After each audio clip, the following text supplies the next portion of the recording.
إخواني الأعزاء الشعب العراقي،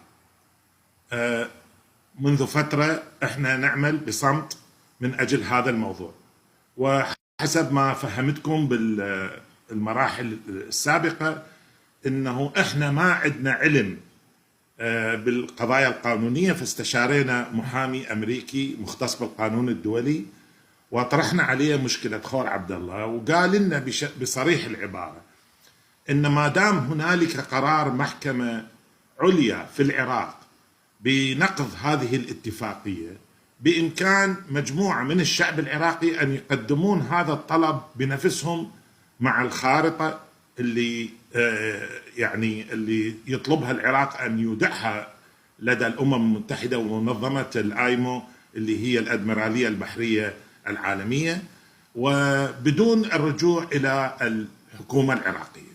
بصراحة احنا ما صدقنا هذا الموضوع إلى أن راوانا القانون وبدأ يكتب لنا الديباجة اللي راح نقدمها إلى الأمم المتحدة، وبالحقيقة احنا قدمناها لكنه احنا راح نذيعها عليكم بعد قليل. بس أحب أني قبل ما أبدي بهذا الموضوع أن أراويكم مجموعة من الأبطال العراقيين الذي تعاونوا معنا في هذا الموضوع، وهم ليسوا بعيدين عن التعريف، هم معروفين لدى الشعب العراقي من خلال الإعلام. وهؤلاء الأبطال الذي عجزت عن إيجاد كلام يستحقون يستحقونه حقيقة، لكنه هذا ما أستطيع أن أقوله.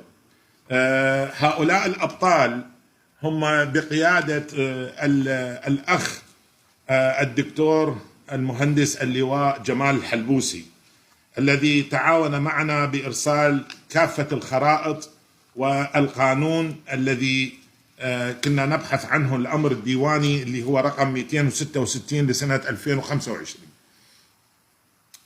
طبعا حراويكم هذا هو نموذج من الرسالة التي تم تقديمها إلى الأمم المتحدة ومنظمة الآيمو اللي هي الأدميرالية البحرية في خصوص موضوع خور عبد الله.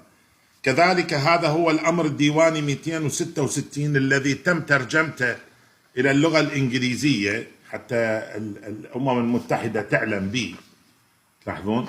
وهذه هي الخريطة التي تم إرسالها من الفريق العمل اللي هو بقيادة الدكتور جمال الحلبوسي، وسوف أذيع عليكم أسماء الأبطال الآخرين الذين تعاونوا معنا.